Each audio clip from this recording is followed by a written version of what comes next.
This is The Public Interest. I am Malaika Ramsey. Welcome and thank you very much for having us in your homes. Today we focus on the education sector, and returning is the opposition leader and the PNCR leader, Honorable Brigadier David Granger. Welcome back, sir. Thank you very much, Malaika. All right.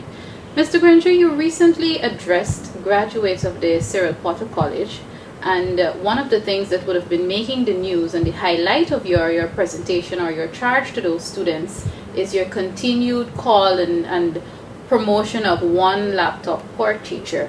Could you shed some light on why you feel that it's necessary for every teacher to have a laptop? Well, Malaika, I feel that Guyana is being left behind the rest of the Caribbean, the rest of the world. We are now in an age of information, we're in an age of communication, and education must be based on modern techniques. This is no longer the blackboard and chalk era.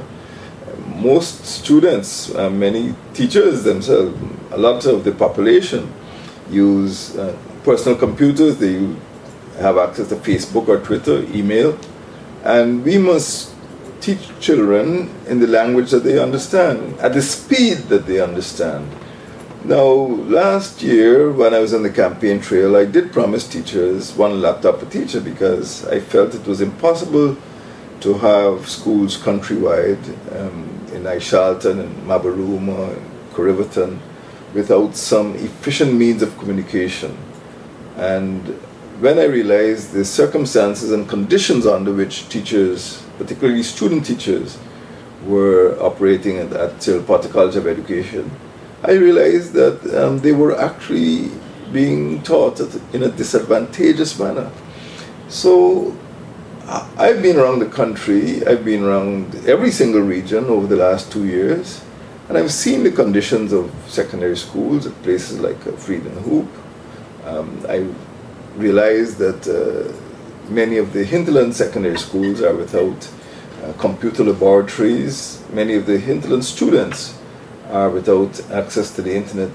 If we are to make teaching efficient, we have to use modern techniques, and the modern technique par excellence is the personal computer, it's information technology.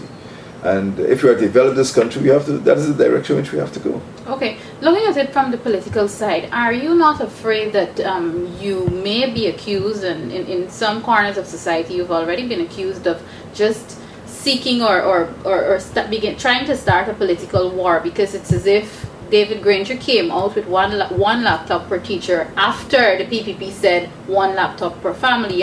Do you feel that you'll be compared in a negative way to the PPP? I'm not worried about that, because it is true that the PPP started the whole issue of one laptop per family, but last October it was I was at Surama in the North Rupununi at the time. I said there should be one laptop per teacher because I was interfacing with teachers. I know the problems they faced. And this is a promise I made to people in Surama, teachers in Surama, since October last year. And when I came out, Mr. Sheikbach, who was then the Minister of Education, he announced one laptop per teacher. So what I said at the Cyril Potter College of Education was really an unfulfilled promise of the government of Guyana. I wasn't piggybacking on them, but I already made a commitment.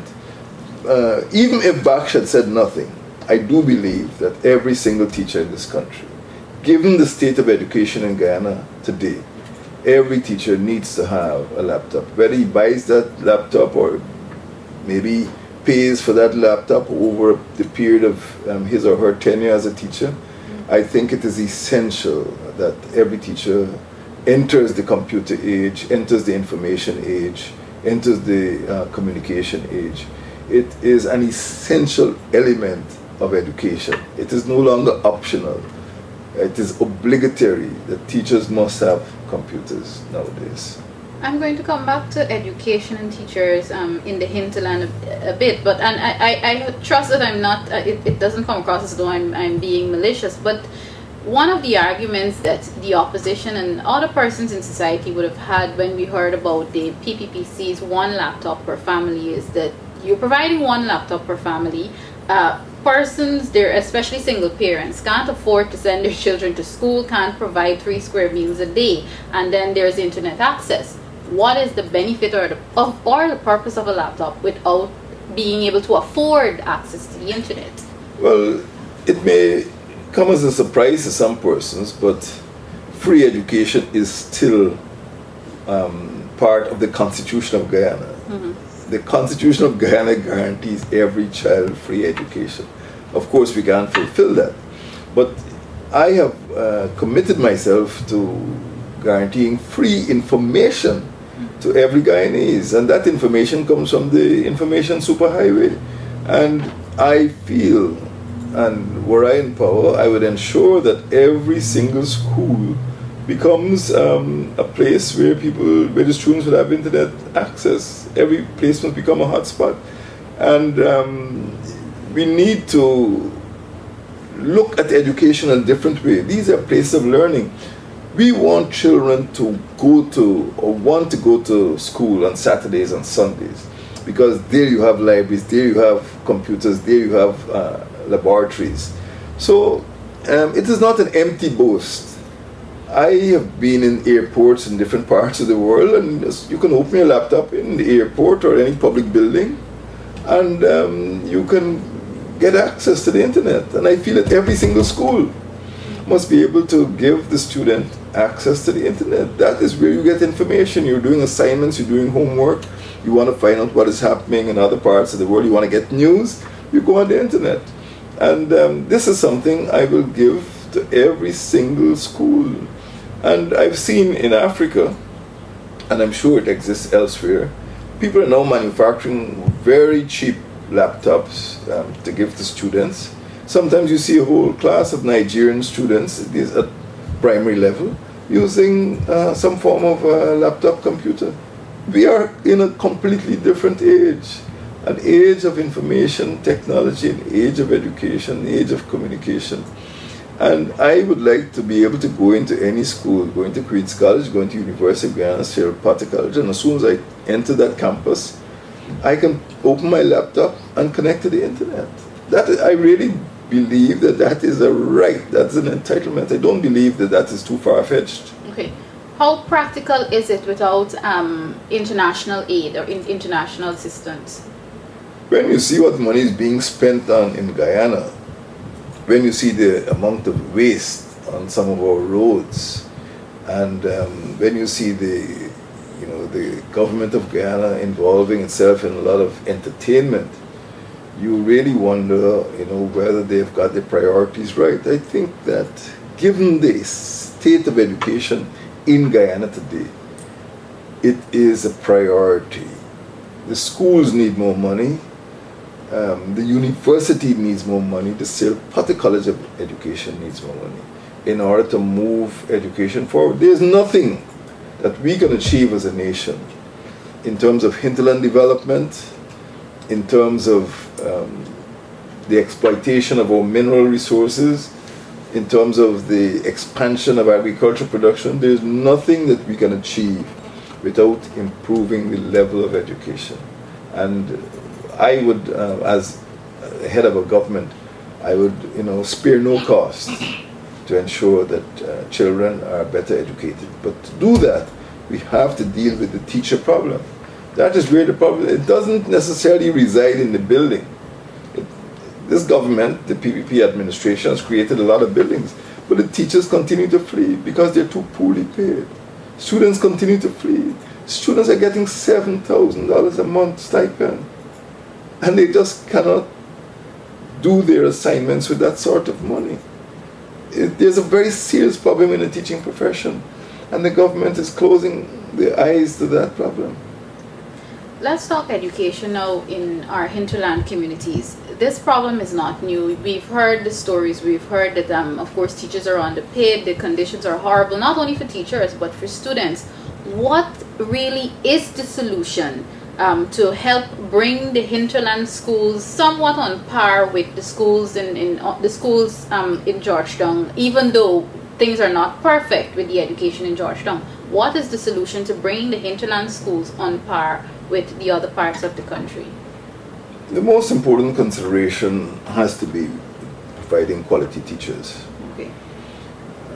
In this regard, I have promised to work towards ensuring that every teacher is a university graduate. We must not cut corners on that matter. At nursery, primary, secondary level, every teacher must be a university graduate. This would not only raise the level and the quality of teaching, but it will also justify paying the teachers better. And that would help the teachers to remain in Guyana. I also propose, and it's something I will work towards, asking teachers if they want to remain in the profession until they're 55 or 65 or 60 years old. Right now, I think teachers are retired at the age of 55. It's much too soon, and we lose a lot of talented teachers that way. So as far as the hinterland is concerned, the first problem is dealing with the teachers. Ensuring that teachers are better paid, they're better educated, and they are allowed to remain in the profession for a longer time. The next problem would then deal with the actual resources, because there are some areas that, for example, in the Upper Mazaruni, where the accommodation for students is inadequate. We have over 2,500, mostly Amerindian children, living in dormitories in the hinterland. And many of them have problems of management and supervision. They have problems of overcrowding. They have problems of lack of resources. In one case, I heard they were sleeping on mattresses on the floor. And over the years, there have been some extremely bad reports. For example, there was a fire at Ramadan and 3 children were burnt to death. We know that there have been 1 or 2 suicides. We know that at Aishalton, some of the children were buried alive in a sand pit. And at Paramakatoy Secondary School, children, I think 18 children were expelled for marijuana abuse. In other places, not necessarily Amerindian areas, there have been problems of stabbings and assault on teachers. There's a big problem affecting the schools, and a lot of the problems are really not frequently reported. For example, there are a lot of dropouts. I reckon that every hour of the day somebody drops out of primary or secondary school. So we have to look at education in a holistic manner. It is my view that once we solve the teacher problem, we must look at the resource problem.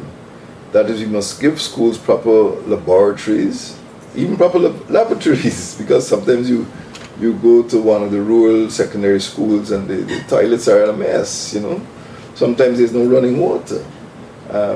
In fact, some of the secondary schools are simply primary schools which were built by the Christian denominations 80 years ago, and they were never really converted into secondary schools. Children in secondary schools still sit down on benches. There are no walls. There's no privacy. You hear teachers, teaching social studies in one class, teaching mathematics in another class, but there's a din, there's noise all the time. So the quality of education is reduced in that type of environment.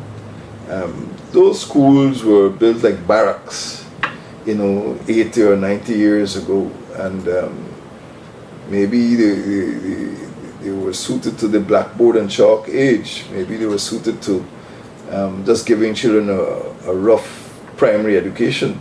But you can't produce young scientists in that environment anymore. And the result is that over the years, we have not really been able to move past the top 6 secondary schools.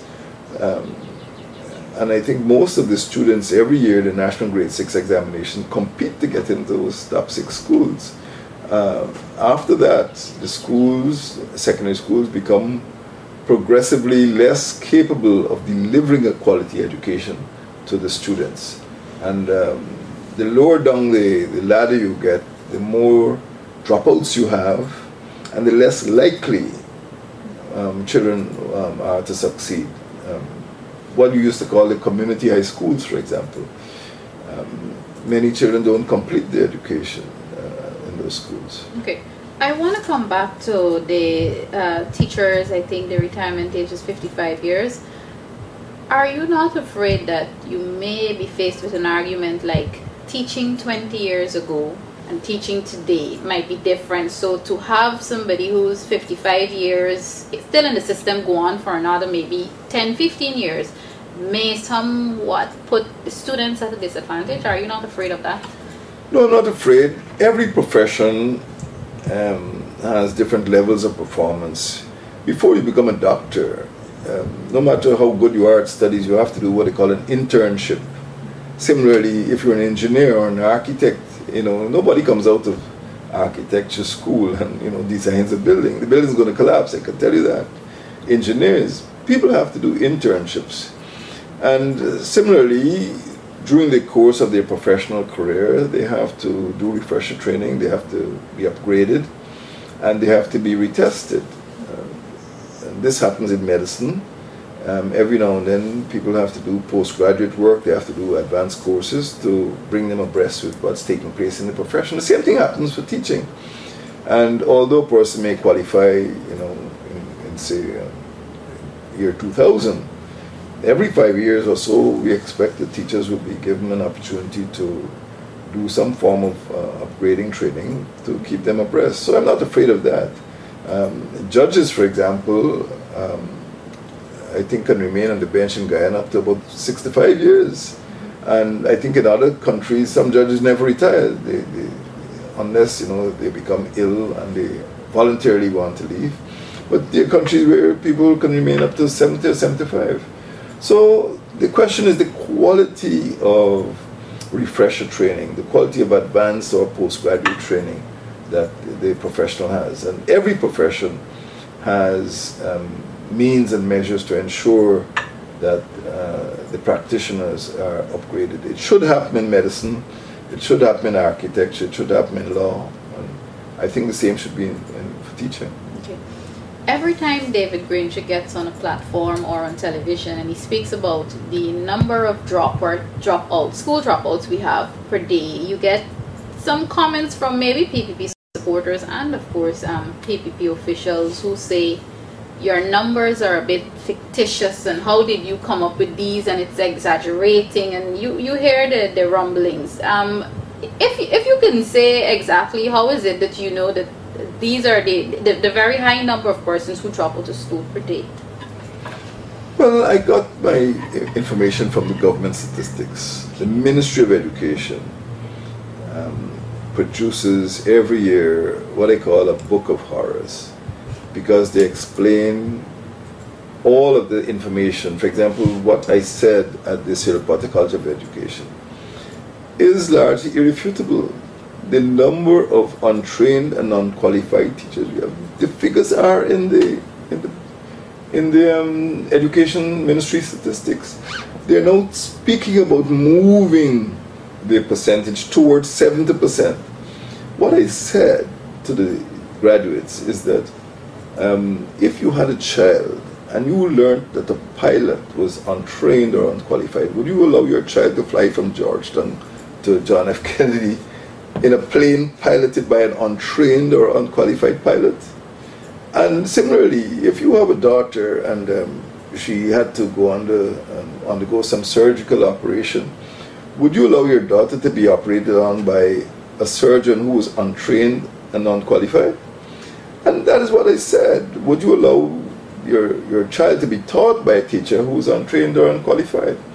I get my information from primary sources. That is every year the Ministry of Education produces a dossier of statistics, and my figures have not been challenged by the ministry.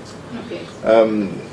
The number of untrained and unqualified teachers, the number of school dropouts, the whole school population, everything you need to know about the education system is published by the Ministry of Education. And that's where I go for my information. I don't pick up my information from the newspapers. Okay.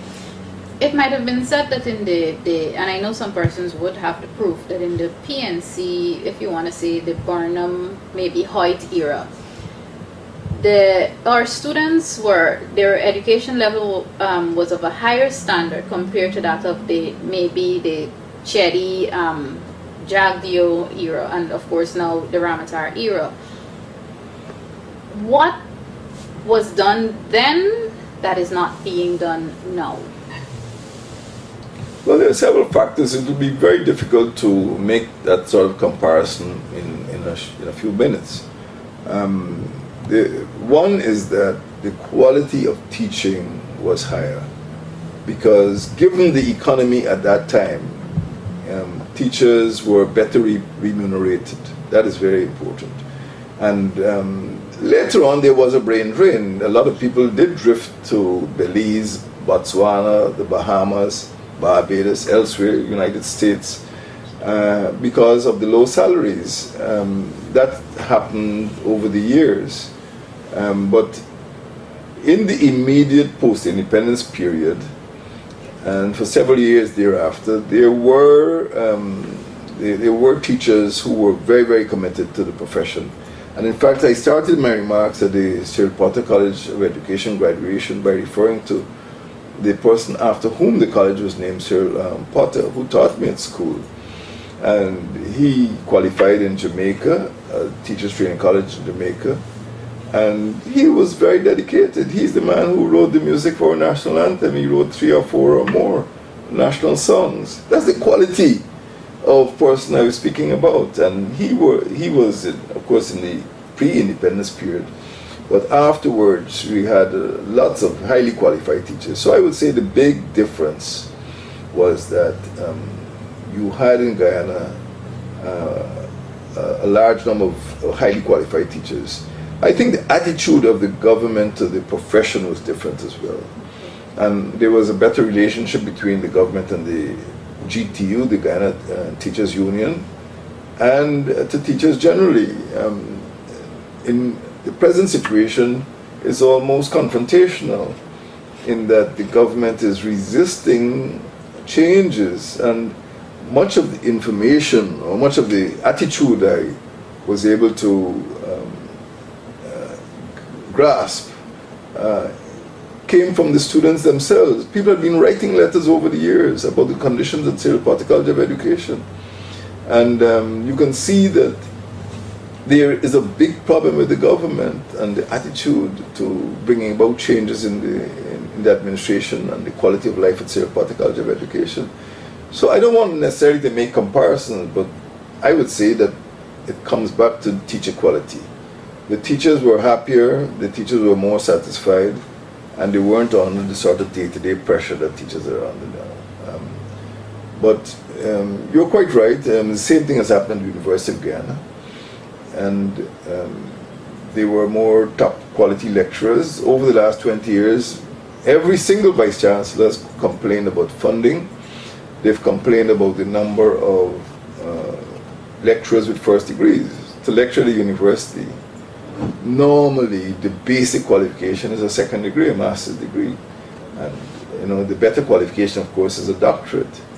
But even from Professor Lutchman's time, they complained about students graduating in November and teaching in December. And that, by university standards, that is unsatisfactory.